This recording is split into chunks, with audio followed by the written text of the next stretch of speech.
Tuluyan ng binuwag ni PNP Chief Ronald Bato de la Rosa ang Anti-Illegal Drugs Group at pansamantala na ring itinigil ang Oplan Tokhang at Oplan Double Barrel. Ayon kay de la Rosa, ang tututukan na nila ngayon ay ang paglilinis sa kanilang hanay mula sa mga tiwali at abusadong pulis. Ang ulat mula kay Lala Babilonia via phone patch. Lala? Pansamantala ang itinigil ni PNP Chief Ronald Bato de la Rosa ang anti-illegal drugs operations ng Philippine National Police. Ibig sabihin wala na muna Oplan Tokhang at Oplan Double Barrel. Nais daw kasi ni de la Rosa na mag-focus muna ang pulisya sa internal cleansing sa Camp Crame matapos ang nangyaring pagdukot at pagpatay sa Korean national na si Ji Ik-ju na di umano'y sangkot ang mga pulis. Katunayan, bumuo si de la Rosa ng Counterintelligence Task Force para huntingin ang mga pulis kalawag sa kanilang hanay. Binuwag na rin ni de la Rosa ang anti-illegal drugs group ng PNP. Ang PIDEA na muna raw ang bahalang humabol sa mga illegal drug dealers sa bansa. Sinabi rin ni de la Rosa na hindi niya akalaing siya pa rin ngayon ang hepe ng PNP matapos siya magsumite ng resignation kay Pangulong Rodrigo Duterte. Gayunpaman, tinanggihan ng Pangulo ang kanyang resignation. Kasabay niya nangako naman si de la Rosa na hindi niya sasantuhin ang mga tiwaling pulis. Samantala, matatanda ang inanunsyo ni de la Rosa na nireport niya na kay Pangulong Rodrigo Duterte na nasa kustodiya na ng PNP ang itinuturong mastermind umano ng pagdukot at pagpatay kay Ji Ik-ju na si Attorney Rafael Dumlao. Pinag-uutos ni Pangulong Rodrigo Duterte ang paglilinis sa hanay ng pulisya. Ito'y matapos masangkot ang ilang pulisya sa kasong pagdukot at pagpatay sa Korean businessman na si Ji Ik-ju. Ayon sa Pangulo, dahil sa pangyayaring ito, nasira ang imahe ng pambansang pulisya. May report ng aming kasamang si Rocky Ignacio. Ipinag-utos si Pangulong Rodrigo Duterte kay Philippine National Police Chief Ronald Bato de la Rosa na linisin ang hanay ng pulisya. Sa press conference sa Malacanang, mahigpit ang babala ng Pangulo sa mga pulis na sangkot sa mga illegal na gawain. I expect them to fight crime,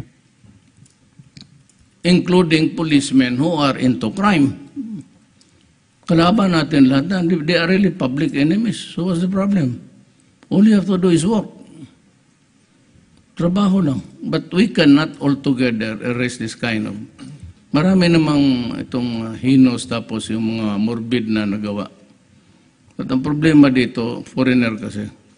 Nakita mo naman kapon, every day magmamagos TV. May pinatay na babae, tinapon doon, wala pang ulo, hanggang nahanapan nilang ulo. So these are as really serious as that what happened to the Koreans. But itong sa Koreano has had international implications. Pero nothing is new to me because every day you read in the newspaper. Ang uso ngayon, pinuputulan ng ulo, that's the vogue, that's the fad. Nagpalabas na kautusan ng Pangulo matapos ituro si Police Superintendent Rafael Dumlao bilang mastermind umano sa kidnap for ransom at pagpatay sa Korean businessman na si Ji Ik-ju. Dismayado ang Pangulo sa pangyayari dahil sa siniraan niya ni Dumlao ang PNP at mga kasama pa nitong pulis kabilang si SPO3 Ricky Santa Isabel. Gate ng Pangulo, hindi na dapat maulit ang ganitong insidente. Ngayon yung Dumlao na yun kept insisting that he was all alone, not connected, but he was. And the investigators are telling me that siya talaga yun, masterminded. Sila lahat, it's conspiracy actually. So maybe equal criminal responsibility. Nauna nang humingi ng paumanhin si Pangulong Duterte sa Korean government at sa mga mamamayan nito sa insidente. Nanindigan rin ito na ipagkakaloob ang naturang hustisya sa pamilya ng biktima. Nanindigan si Pangulong Rodrigo Duterte na mananatili sa pwesto si PNP Chief Ronald de la Rosa. Ito ay sa kabila ng ilang panawagan kamakailan na magbitiw ito sa pwesto dahil sa pagkakasangkot ng ilang pulis sa kontrobersiya hinggil sa kampanya kontra iligal na droga. Binigyang diin din ng Pangulo ang pagpapatuloy ng mga hakbang ng pamahalaan sa naturang kampanya. May ulat ang aming kasamang si Rocky Ignacio. Naklarang ni Pangulong Rodrigo Duterte na hanggang 2022 ang kampanya kontra iligal na droga. Ayon sa Pangulo, dahil sa lawak ng problema, hindi siya hihinto hanggang hindi nauubos ang sindikato ng iligal na droga sa bansa. Nauna nang sinabi ng Pangulo na tatapusin ang Oplan Tokhang hanggang sa Marso ng 2017. The drug war, I will extend it to the last day of my term. Sir, Kasi your wala goal na of katapos. suppressing drugs will be until, hindi na po yung March deadline, but till the end of March, the term. wala na. Wala na. March o patapos na. It should be during the last day of my term. 5 years plus. Nanindigan rin ng Pangulo sa pananatili sa pwesto ni Philippine National Police Chief Ronald Bato de la Rosa. Sa kabila ito ng panawagan na magbitiw na sa pwesto dahil sa umano'y kabigo ang linisin ng hanay kasama na ang mga pulis na sangkot sa operasyon ng iligal na droga. Sa harap na rin ito na ipinakitang video ni Senator Panfilo Lacson sa Senado kung saan nagtatanim ng ebidensya ang mga pulis sa isang lugar bago ang raid. Inamin ng Pangulo na naghain ng resignation si de la Rosa kamakailan. Ngayon na, nandyan na pala lahat. So binatawan ko na. But give me time to investigate. Na wala mo to propute to condemn. Tapos paalasin ko si Bato. What good will it do to the police to remove Bato? If there are still these calawags and criminals inside Krami, they will continue with or without Bato. Kaya mga pulis, kayo talaga ang pinaka-corrupt. That's why I said when I got elected, corrupt to the core kayo. It's in your system because kayo lang kasi ang nakakapagpasyal outside. Given the power to enforce the law and to arrest persons. Ginamit ninyo yan sa kalukuhan. Kasi kayong mga pulis, hindi lahat. It's almost about 40% of you guys are really nasanay sa corruption. Even the graduates of PNPA, mga second lieutenant or first yan, pag-graduate niyan, maghanap ng assignment kung saan yung may pera.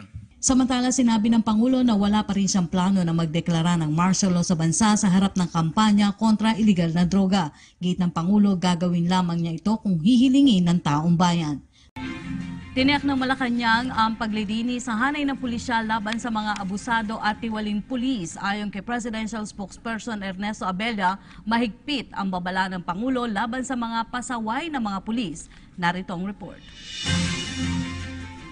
Nanindigan ng Malacanang na hindi pa hihintulutan ni Pangulong Rodrigo Duterte ang mga abusado at tiwaling pulis. Sinabi ni Presidential Spokesperson Ernesto Abella na mahigpit ang babala ng Pangulo sa mga abusado at tiwaling kagawad ng Philippine National Police. Una nang nagpahayag na matinding galit ang Pangulo sa mga pulis na mapapatunayang sangkot sa pagkidnap at pagpatay sa Korean businessman na si Ji Ik-ju. As the President has said, he continues to protect their efforts, assuming regularity. But it's running on parallel tracks, and the President has said that he will deal quite severely with those who are erring. Sagot ito ng Palacio sa tila negatibong impact ng pahayag ng Pangulo na susuportahan nito ang mga operasyon ng mga pulis, partikular na sa kampanya kontra iligal na droga. Pero ilan ang nabahala dahil sa video na ipinakita ni Senator Panfilo Lacson na mani pagtatanim ng mga pulis ng iligal na droga sa mga lugar na ni-raid noong October 2016. Paliwanag ni Abella, malinaw ang pahayag ng Pangulo na gawin ng mga pulis ang kanilang mga tungkulin at hindi ang masangkot sa mga anomalya. Git pa ni Abella, bukod sa due process, prioridad ng Pangulo ang kapakanan ng maraming Pilipino at determinado itong matamo ang tahimik at ligtas na kapaligiran. No, let's put it this way. The President has declared that he is definitely will back up police operations. However, as has been revealed already, he has also allowed the due process. So, like I said earlier, he's pursuing a two-track thing. One is he supports the police operations, and secondly, he will also not allow those who are rogue to go undealt with. Nagsalita rin ng Palacio sa harap ng batikos ng isang South Korean presidential aspirant sa umano'y diplomatic disrespect ang pagdalo ng Pangulo sa kaarawan ni PNP Chief Ronald Bato de la Rosa.